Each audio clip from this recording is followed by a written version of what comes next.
무슨 일을 하든지 마음을 다하여 주께 하듯 하고 사람에게 하듯 하지 말라. 이는 기업의 상을 주께 받을 줄 아나니 너희는 주 그리스도를 섬기느니라. 아멘. 할렐루야. 오랜만에 이렇게 수요 예배 설교로 이렇게 서니까 너무 좋습니다. 날씨가 이제 좀 풀린 듯 합니다. 이제 좀 다니시기에 좀 괜찮으실 텐데 그래도 감기 조심하시고 건강에 유의하시길 기도합니다. 요즘 제가 부록의 나이가 되어서 그런지 요즘 들어 부쩍 세월이 참 빠르다 이런 생각을 자주 하게 됩니다. 그러다 보니 자연스럽게 이런 질문도 스스로 하게 돼요. 인생이란 무엇일까? 또 한편으로는 이러다 정말 시간 금방 지나가겠구나. 정신 바짝 차리고 잘 살아야겠다. 이런 생각으로 이어지게 됩니다. 그런데 곰곰이 제가 생각을 해보니 내가 왜 이런 생각을 자꾸 하지? 그 이유가 보이더라고요. 제 마음 한편에 제가 사는 이 인생이 마치 영원할 것처럼 여기며 살고 있기 때문은 아닐까라는 생각을 했습니다. 제가 평택으로 이사를 와서 가장 신기하게 느꼈던 지명이 하나 있어요. 소사벌이라는 이름이에요. 여러분 다 아시죠? 소사벌. 어딘가 이제 보면 신라 시대에나 나올 법한 이름 같아서 처음에는 이름 참 특이하다 그런 생각을 했습니다. 그런데 제가 알고 보니 이 소사벌이라는 말이 넓은 들판, 넓게 펼쳐진 벌판이라는 뜻이라고 합니다. 예로부터 평택과 또 평택의 인근 지역에 펼쳐진 광활한 농경지와 또 들판을 상징하던 그런 이름이라고 하더군요. 어느 날 이제 제가 초저녁 무렵에 교회에서 출발해서 동삭동 쪽으로 이렇게 차를 몰고 신방을 가던 길이었습니다. 그날 저는 그 길에서 그야말로 장관을 봤습니다. 하늘 전체가 노랗고 붉게 물들어가는 노을을 봤습니다. 마치 하늘이 한 폭의 그림을 그려놓은 것처럼 노을이 쫙 펼쳐져 있었습니다. 저는 차를 잠시 세우고 살면서 노을을 처음 보는 사람처럼 한참 동안 그 노을을 보면서, 그렇죠, 소사벌 하늘에 넓게 펼쳐진 그림과도 같은 그 노을을, 그 풍경을 바라보았습니다. 그리고 또 이런 생각을 했어요. 인생 무엇인가? 여러분 혹시 노을이라는 동요 아세요? 노을이라는 동요 아세요? 바람이 머물가는 들판에, 이렇게 시작하는 동요인데요. 여러분 이 노래를 부른 학생이 평택에 있는 성동초등학교 6학년 학생이었다는 거 아셔요? 1980년도에 MBC 창작 동요제에서 최우수상을 받은 작품입니다. 제가 그 사실을 알고 보니까 제가 바라봤던 그 광경, 그 노을과 또 이 평택이라는 도시가 더 깊이 제 마음에 자리 잡게 되었습니다. 그날 저는 길 위에서 붉게 물든 하늘을 바라보며 이 평택이라는 도시를 다시 품게 되었고, 또한 저의 인생을 다시 되돌아보는 시간을 가졌습니다. 길 위에서 우리 모두가 결국 묻게 될 질문은 하나겠죠. 나는 지금 어디로 가고 있는가? 우리는 인생을 살면서 수많은 길 위에 서게 됩니다. 출근길, 등굣길, 그리고 병원으로 가는 길, 누군가를 만나러 가는 길, 혹은 어디로 가는지도 모른 채 발걸음을 옮기는 길까지 가만히 생각해 보면 인간은 어쩌면 멈춰서 있는 존재가 아니라 늘 어딘가로 향하는 존재인 것 같습니다. 그래서 인생은 본질적으로 길 위의 이야기이고 본질적으로 동시에 질문하는 이야기의 삶이죠. 나는 지금 어디로 가고 있는가? 이 길의 끝에는 무엇이 있는가? 그리고 이 길을 내가 제대로 가고 있는가? 이렇게 질문하는 인생이라는 것입니다. 이 설교를 준비하면서 제가 가장 먼저 떠올렸던 한 사람이 있습니다. 25년 동안 택시를 운전하셨던 저의 아버지였습니다. 아버지께서는 늘 길 위에서 일하셨고 손님을 태울 때마다 같은 질문을 하셨습니다. 손님, 어디로 가세요? 손님, 어디로 가세요? 목적지를 정확히 알아야 길을 잃지 않고 그 목적지를 향해 갈 수 있기 때문에 그랬겠죠. 여러분, 인생도 목적지를 모르면 방향을 잃게 된다는 사실을 아마도 저희 아버지께서 그 누구보다도 몸소 아셨을 것 같습니다. 그렇게 수많은 사람들의 목적지를 물으며 살아오셨던 아버지의 삶은 지금 돌이켜보면 길 위에서 묻는 삶 그 자체였습니다. 하지만 아이러니하게도 그 질문을 가장 늦게 던지신, 자기 자신에게 가장 늦게 던지신 분이 바로 아버지이시기도 했습니다. 청년 시절까지 교회를 잘 다니셨지만 결혼한 후에는 교회를 떠나게 되었고 그렇게 오랜 시간 동안 교회 밖에서 살아오셨습니다. 그러던 아버지께서 40대 중후반에 암 선고를 받으셨고 약 7년간의 투병 끝에 인생의 마지막 길목에 서게 되셨을 때 비로소 자신의 인생을 향해 질문하기 시작하셨습니다. 그리고 아들이었던 저에게 이렇게 말씀하셨어요. 아들아, 찬송가 책 좀 갖다 줘라. 아들아, 성경 말씀 좀 읽어줘라.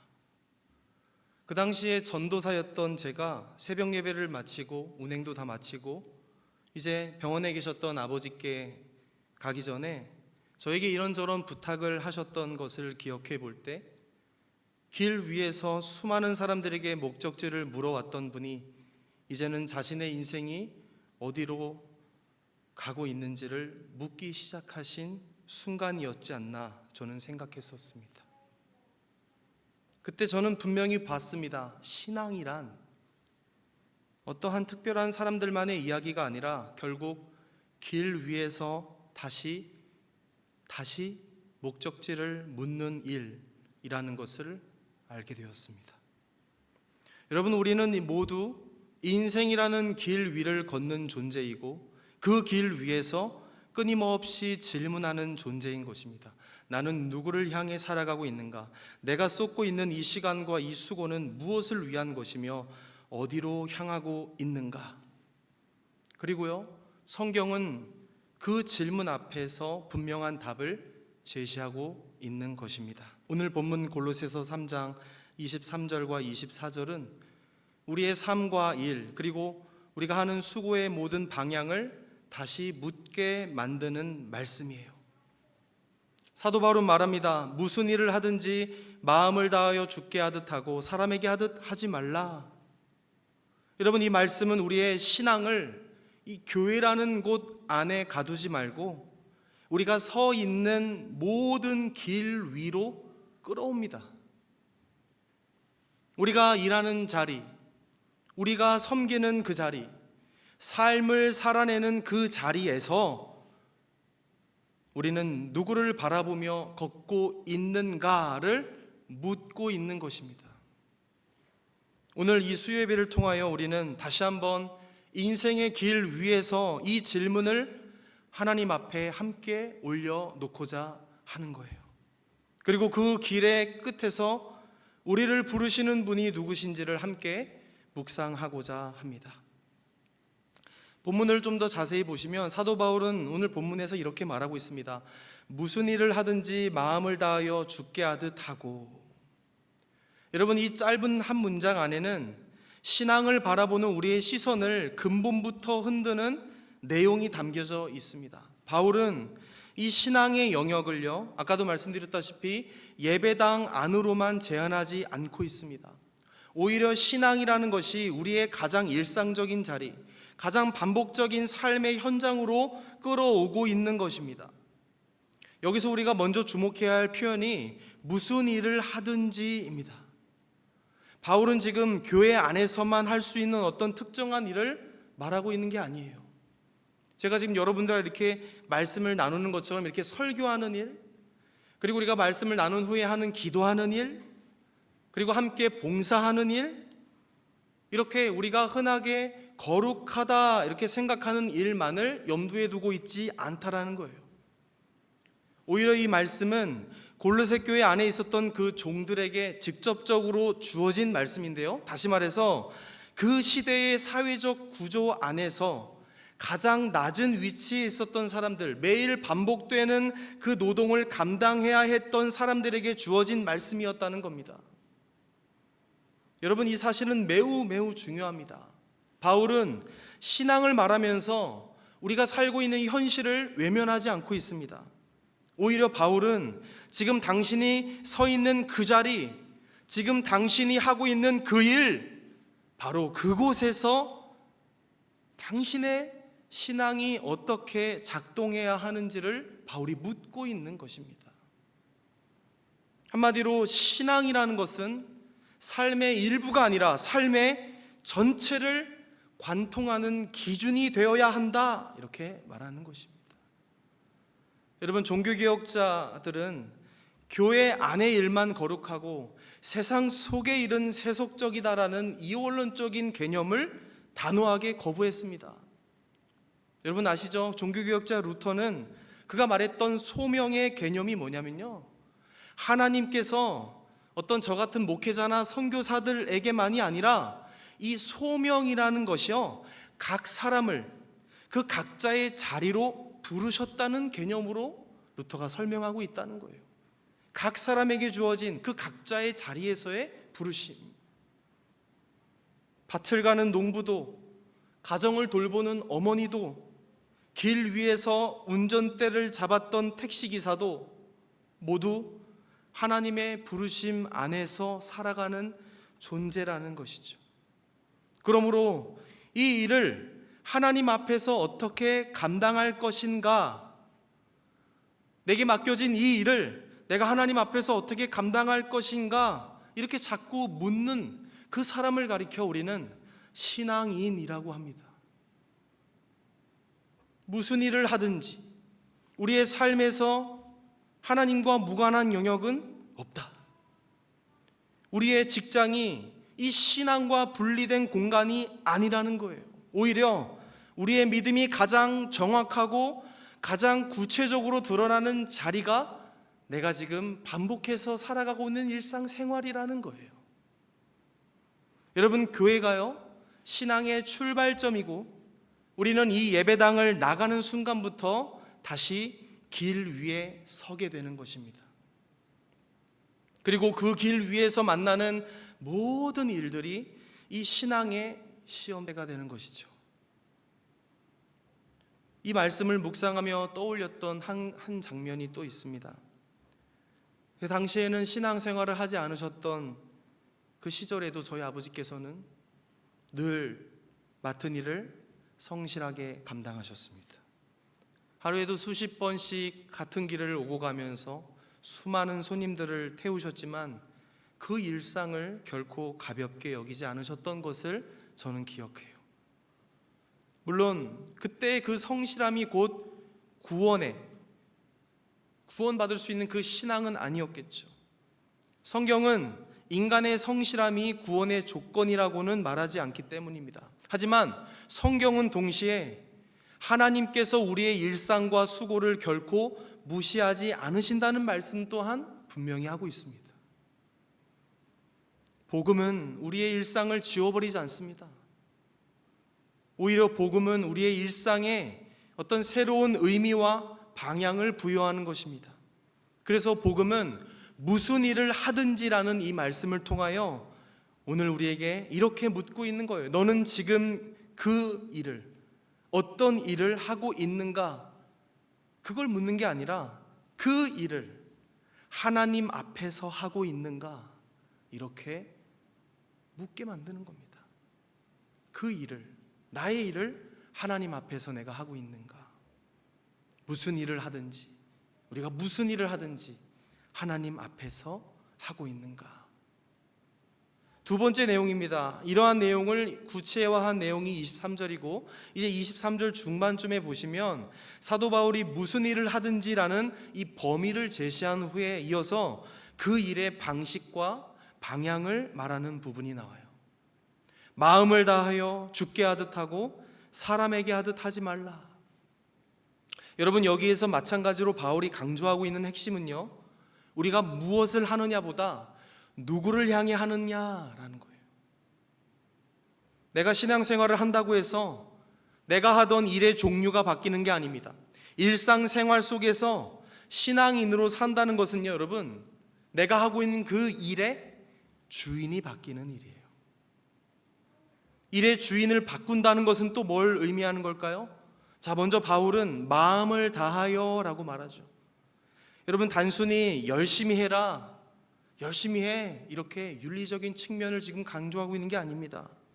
원문을 보시면 이 말은 영혼으로부터, 또한 전인격적으로 라는 뜻을 담고 있습니다. 다시 말해서 어떤 억지로 혹은 마지못해 그냥 그렇게 하는 태도가 아니라 내 삶의 중심에서 비롯된 태도를 말하고 있는 거예요. 내 중심에서 비롯된 태도.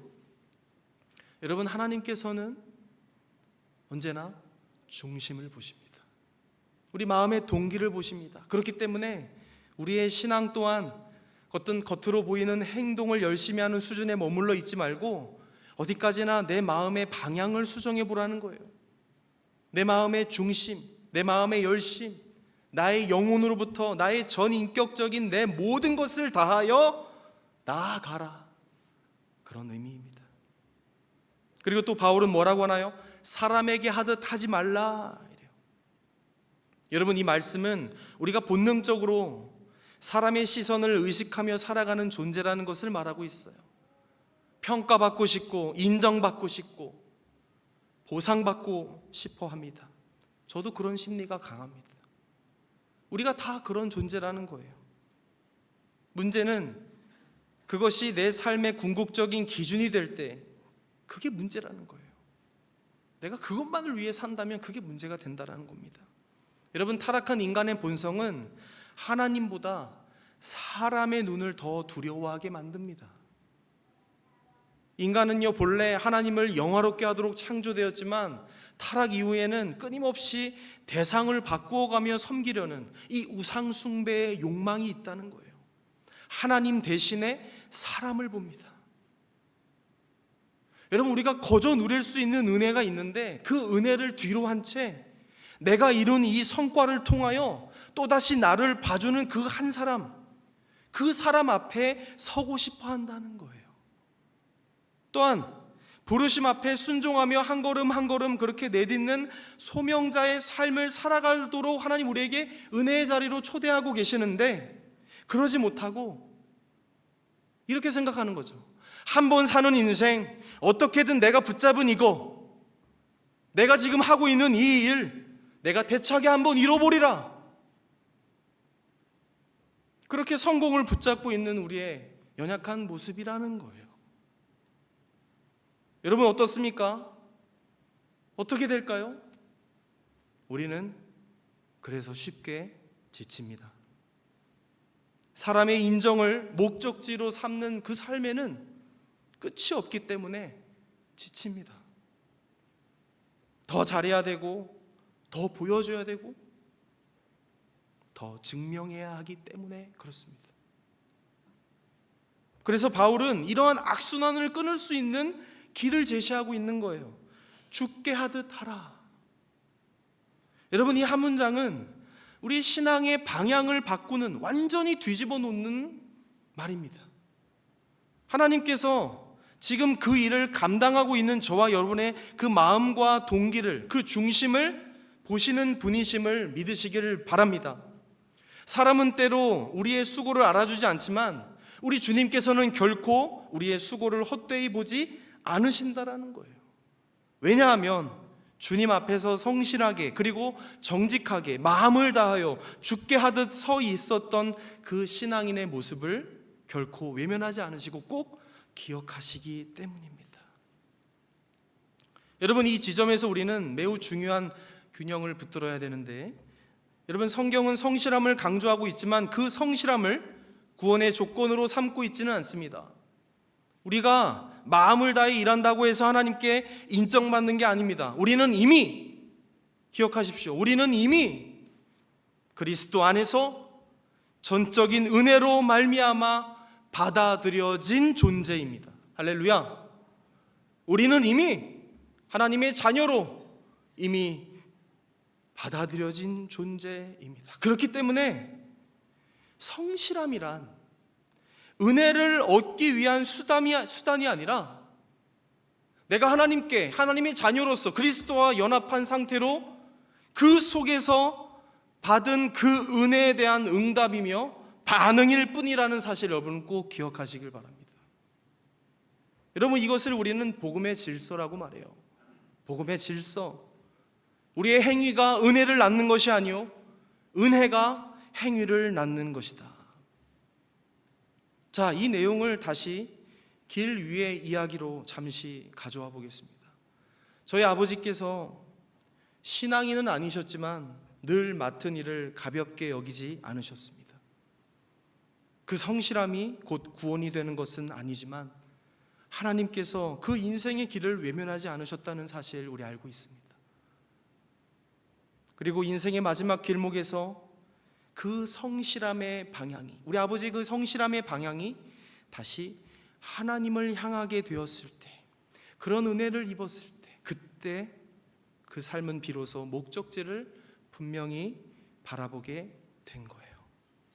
그토록 수많은 사람들에게 어디로 가십니까? 어디로 가십니까? 이렇게 목적지를 물으면서도 정작 본인이 지금 어디로 가고 있는지 알지 못했지만 그 길 위에서 성실하게 또한 정직하게 사셨던 그 한 사람이요, 오직 한 사람, 그 한 사람을 오직 하나님의 은혜로 다시 건짐받았을 때, 다시금 주님을 찬양하며 지나온 세월을 돌아보며 나를 구원하신 하나님의 은혜에 감격하고 감사하며 찬송했던 그저 한 사람으로 설 수 있었던 그 모든 일들이 우리 주님의 은혜요, 그 결과라는 사실 우리는 부인할 수 없는 것입니다. 사랑하는 성도 여러분, 우리는 오늘 어떤 방향을 향해 일하고 있습니까? 여전히 사람의 시선에 붙들려 있지는 않습니까? 바울의 이 말씀은 오늘 우리에게 이렇게 초대하고 있는 거예요. 사람에게 하듯 하던 삶에서 벗어나 죽게 하듯 살아봐라. 이미 받아들여진 존재로서 그 하나님의 사랑과 은혜를 받아 누리면서 그 은혜에 감격하여 죽게 하듯 살아라.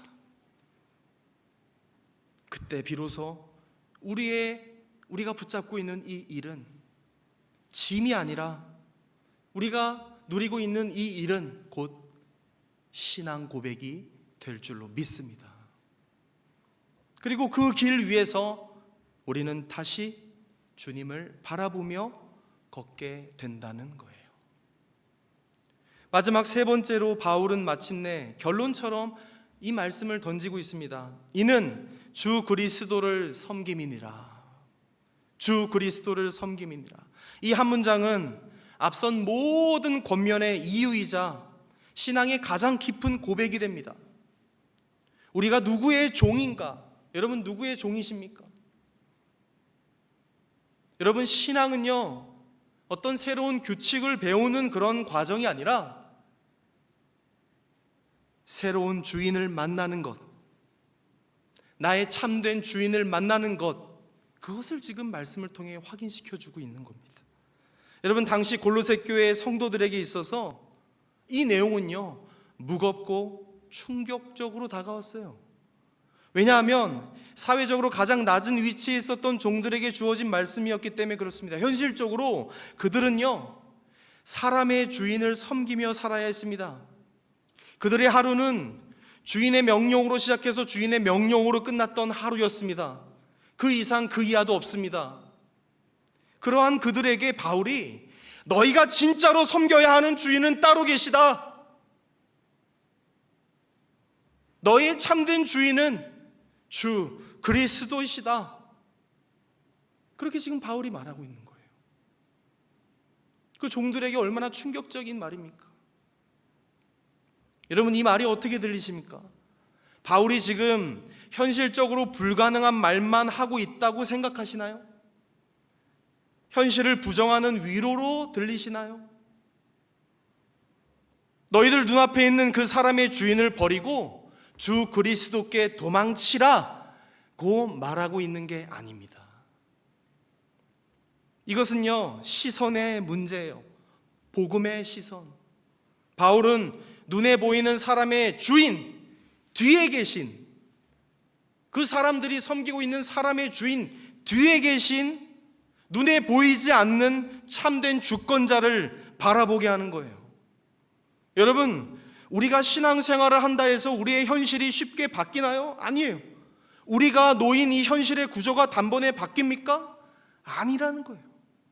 쉽게 바뀌지 않을 때, 계속해서 쉽게 바뀌지 않는 현실을 바라볼 때 우리가 또한 절망적이지 않을 수 있는 이유가 그 구조 안에서 우리가 누구에게 속해 있는지를 분명히 깨닫기만 한다면, 하나님의 절대 주권을 깨닫고 나의 삶은 결코 우연히 흘러가지 않으며 어떠한 자리에서도 이 그리스도의 통치 안에 있어, 이렇게 고백할 수만 있다면 하나님께서 반드시 그 인생을 꽉 붙잡으시는 은혜를 경험하게 되는 건 줄로 믿습니다.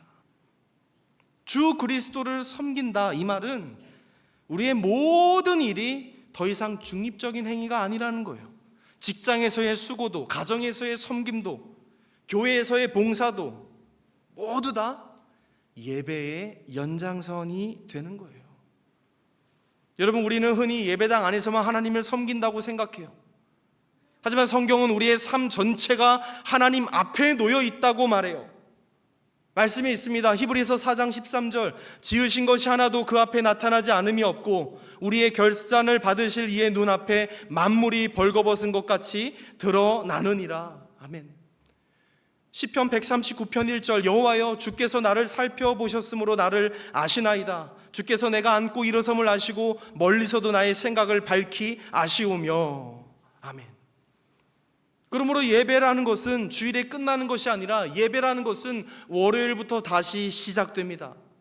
운전대를 잡았던 순간에도, 책상 앞에 앉은 순간에도 우리는 여전히 주님 앞에 서는 것입니다. 바울이 로마서에서도 이렇게 고백하잖아요.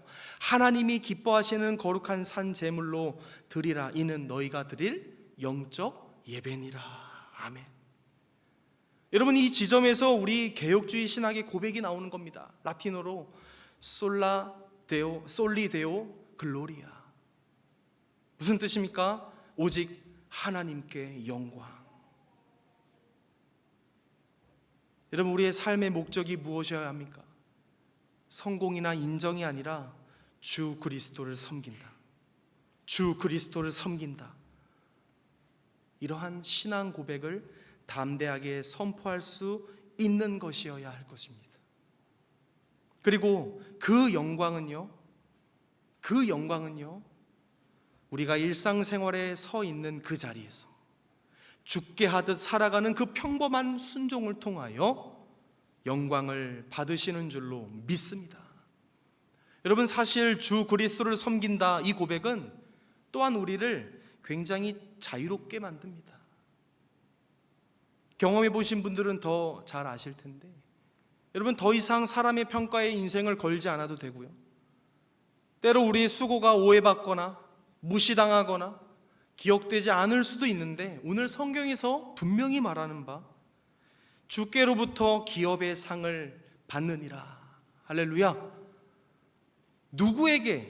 누가 우리를 아신다고요? 누가 우리에게 상을 주신다고 말합니까? 주님이십니다. 사람이 아니에요. 주님이십니다. 그렇기 때문에 우리의 삶은 누구든지 결코 헛되지 않는 겁니다. 주님은 우리가 길 위에서 흘린 땀과 또 흘린 눈물을 하나도 잊지 않으십니다. 그리고 그 보상은 사람의 손에서 오는 것이 아니라 주님의 손에서 오는 것임을 여러분 믿으시길 간절히 바랍니다.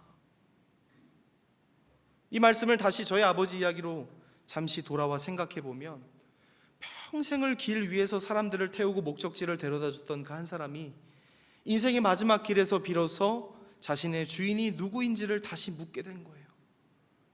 그리고 그 질문 앞에서 다시 찬송 부르고 다시 말씀을 듣고 다시 기도하게 되었습니다. 여러분, 이것은 늦은 고백이라기보다는 하나님께서 끝까지 그 인생을 놓지 않으셨다, 하나님께서 놓지 않으신 은혜의 증거였다, 저는 그렇게 봅니다. 사랑하는 성도 여러분, 우리는 오늘도 길 위에 서 있습니다. 그리고 그 길 위에서 다시 묻고 있습니다. 나는 누구를 섬기며 살고 있는가?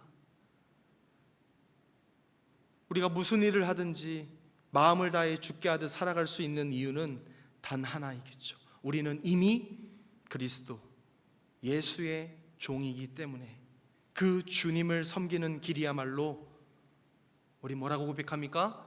생명의 길임을 오늘 다시 한번 깨닫는 것입니다. 말씀 맺겠습니다. 사랑하는 성도 여러분, 오늘 우리가 나눈 말씀은 인생이라는 그 길 위를 걷고 있는 우리의 모습을 돌아본 것입니다.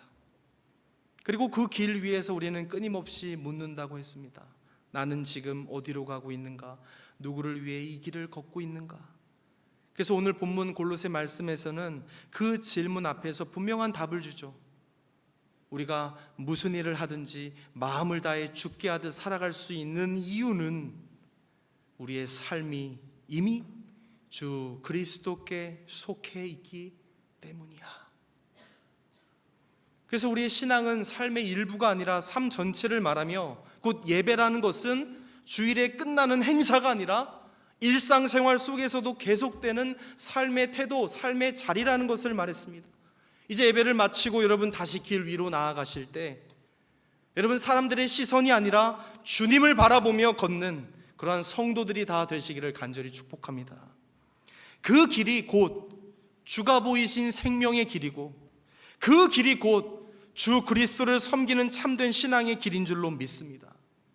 우리 남은 한 주 살아가는 동안에 우리 이렇게 고백했으면 좋겠어요. 주님께서 내 발걸음을 친히 인도하고 계시니 내가 두려울 것이 없습니다. 그래서 오늘도 또 내일도 그 길 위에서 주님께 묻고 주님의 음성에 응답하며 살아가기를 간절히 소망합니다. 이렇게 고백하며 남은 한 주 살아가시는 저와 여러분이 되길 주님의 이름으로 축원드립니다. 우리 함께 이 찬양 고백했으면 좋겠습니다. 주가 보이신 생명의 길, 함께 찬양하시고 기도하시겠습니다.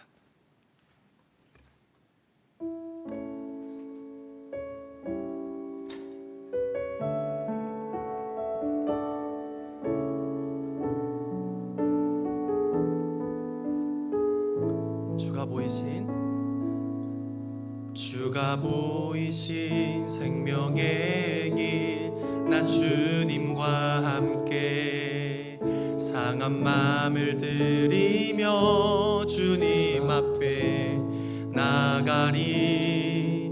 나의 의로움이 되신 주, 그 이름 예수, 나의 길이 되신 이 이름 우리 처음부터 한 번 더 합니다. 주가 보이신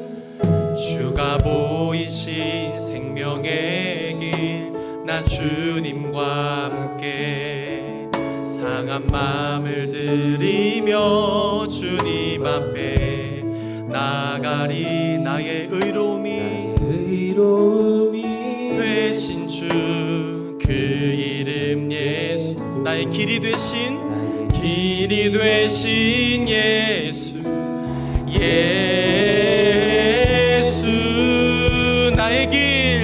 나의 길 오직 그가 하시나니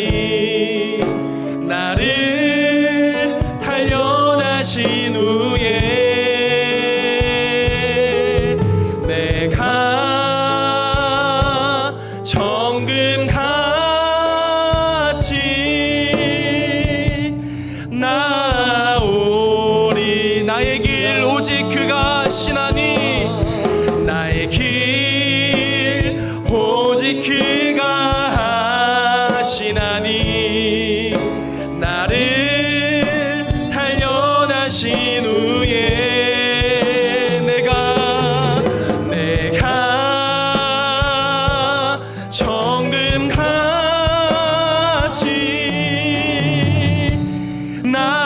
우리 한 번 더 고백하며 나아가겠습니다. 나의 길 오직 그가 하시나니, 나의 길 오직 그가 하시나니, 나를 단련하신 후에 내가 정금같이 아멘 나오리라. 우리 함께 기도했으면 좋겠습니다. 오늘 들은 말씀 기억하시며 내가 어느 곳에 있든지 누구를 만나든지 어느 길 위에 있든지 주님, 내가 붙잡은 이 길을 주님 앞에 내려놓습니다. 주님, 내 모든 것을 주님 앞에 내려놓습니다. 나를 부인합니다. 주님, 나를 붙들고 이 길을 함께 걸으시며 나를 인도하여 주시옵소서. 이미 우리에게 주어진 그 은혜를, 그리스도와 연합된 그 은혜를, 그 사랑을 우리가 누리면서 내가 붙잡고 있는 이 고집과 이 욕망이 아니라 오직 하나님께 모든 것 맡겨드리면서 그 길 위에서 계속해서 물으며 주님 앞에 자녀된 우리가 그렇게 물으며 나아가는 신앙인으로 살아가게 하여 주시옵소서라고 우리 주님께 주님의 이름을 한번 간절히 부르짖고 우리 통성으로 기도하며 나아가겠습니다. 주여, 하나님 주님 앞에 부르짖으며 나아갑니다. 하나님 아버지, 우린 여전히 부족하고 연약하여서 나의 모든 욕망과 내 모든 고집과 내 계획을 앞세워 살아가는 이 길 위를 걷는 그러한 너무나도 고통스럽고 어려운 순간들이 너무나도 많음을 다시 한번 주님 앞에 고백합니다. 하나님 아버지, 여기 모인 모든 신앙인들이, 하나님의 자녀들이, 주님의 제자들이 하나님 안에서 그 길 위를 걸 때 주님만을 의지하며 주님만을 바라보며 말씀에 의지하여 살아가는 우리의 삶이 될 수 있도록 오늘도 다시금 은혜 주시고 말씀 주시고 하나님을 바라보는 시선으로 나아갈 수 있도록 주님 우리를 붙들어 주시옵소서. 하나님 아버지, 우리에게 이 3일 예배를 통하여 하나님 말씀을 또한 듣게 하시니 하나님 말씀을 붙잡고 남은 한 주도 우리가 살아갈 때 하나님 우리에게 부어주시는 그 사랑을 우리가 기억하며 한 걸음 한 걸음 내딛는 삶으로 나아갈 수 있도록 인도하여 주시고 은혜를 내려 주시옵소서. 이곳에 모인 모든 자녀들이 하나님 그 은혜를 우리가 받아 누리며 나아갈 수 있도록 주님 은혜를 내려 주시옵소서. 가정으로 올라가는 말씀 가운데 자녀를 위해서 기도하는 우리 부모들이 더욱더 주님 말씀 안에서 거하게 도와주시고 우리 길 위에서 오직 주님의 말씀을 의지하여서 그 위에서 계속해서 묻는 하나님아 우리 부모 세대 다되게 도와주시고 자녀들이 또한 말씀을 붙들고 학교에서 학원에서 어디에서든지 살아갈 수 있도록 주님 붙들어 주시옵소서.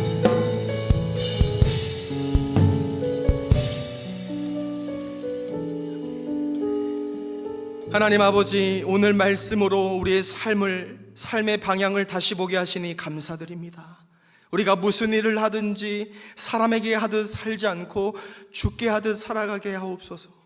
길 위에서 흔들릴 때마다 우리의 주인이 주 그리스도이심을 기억하게 하시고 우리 결과보다 하나님을 향한 충성을, 인정받음보다 주님을 향한 순종을 택하게 하여 주옵소서. 다시 일상으로 돌아가 주가 보이신 생명의 길을 따라 살아가게 하기를 주님 간절히 소망하며 바라며 이 모든 말씀 예수 그리스도의 이름으로 기도드립니다. 아멘.